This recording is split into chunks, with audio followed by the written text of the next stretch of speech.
Istanbul is Turkey's largest city. It's the heart of Turkey's business and cultural life. The country's largest port and home to more than 12 million people. Byzantium had a superb location on the Bosphorus, the broad strait that connects the Black Sea with the Sea of Marmara and the Aegean. Roman Emperor Constantine I chose Byzantium as his new imperial capital.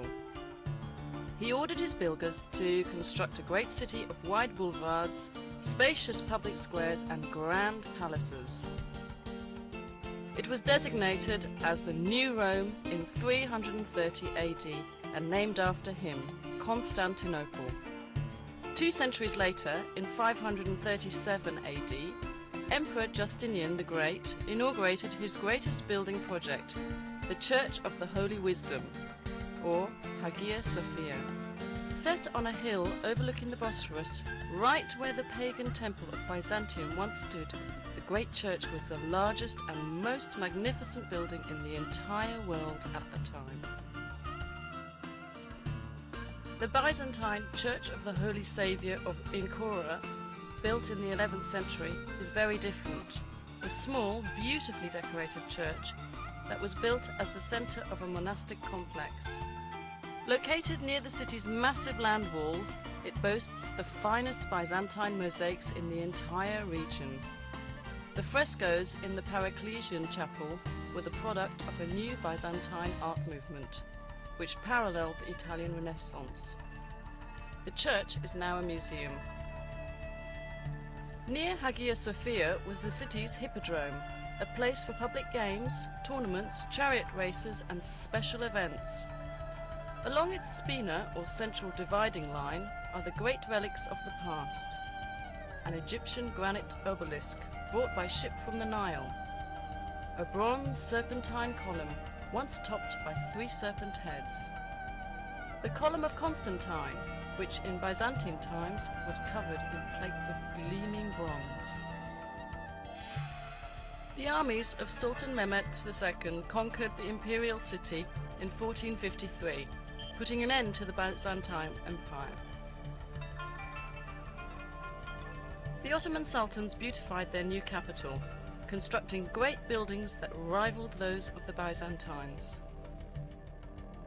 The Blue Mosque, built by Sultan Ahmet I in 1616, was set next to Hagia Sophia so that people could compare the 2 artistic achievements.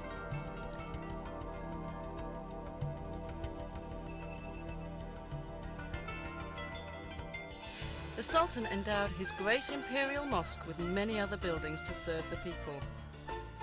Fountains, a health clinic, a soup kitchen for the poor, a Turkish bath, a theological seminary, living quarters, shops and storehouses. Topkapi Palace, known as the Seraglio to Europeans, was the home of the imperial family and the centre of the empire's government. Constructed between 1465 and 1478, it was expanded and modified dozens of times over the next 4 centuries. It is a beautiful, livable place of gardens, pavilions and sumptuous royal chambers. Many of them are decorated with priceless Turkish tiles. The most popular section of Topkapi is the Imperial Harem, legendary for its luxury, romance and intrigue. Mozart wrote his famous opera, The Abduction from the Seraglio, about it, and many other artists have let their imaginations fly with visions of what went on there. Located on major trade routes, Istanbul has always been an important commercial city. The Grand Bazaar, with its 4,000 shops, is among the world's most fascinating markets. It's truly a small city in itself.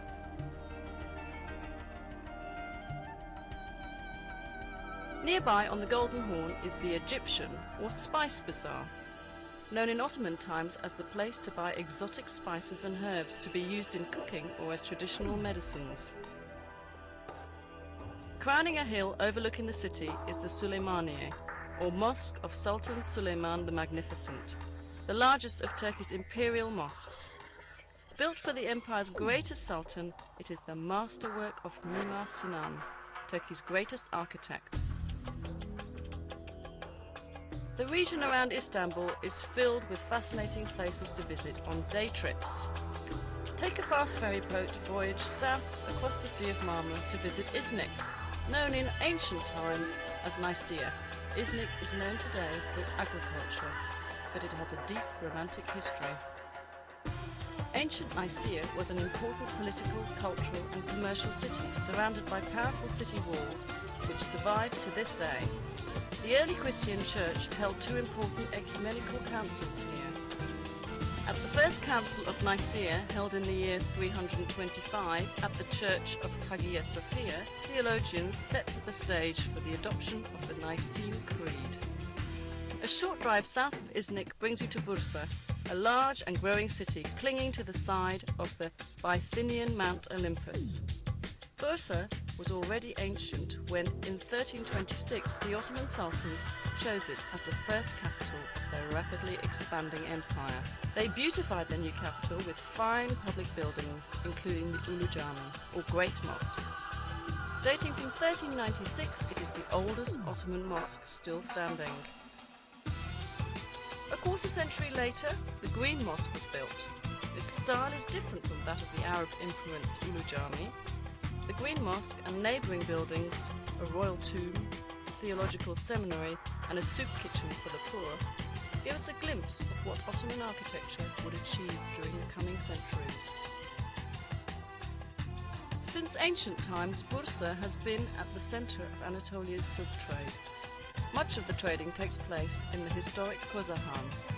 The ultrafine silk thread is dyed and woven into brightly coloured Bursa scarves, shawls, blouses and other garments. Perhaps the most beautiful products of all are the fine Turkish carpets woven of pure silk or a blend of silk and wool. West of Bursa's city centre is the suburb of Çekirge, famous for its hot mineral springs. The Romans enjoyed these baths, as did the Ottomans, who restored and improved the facilities.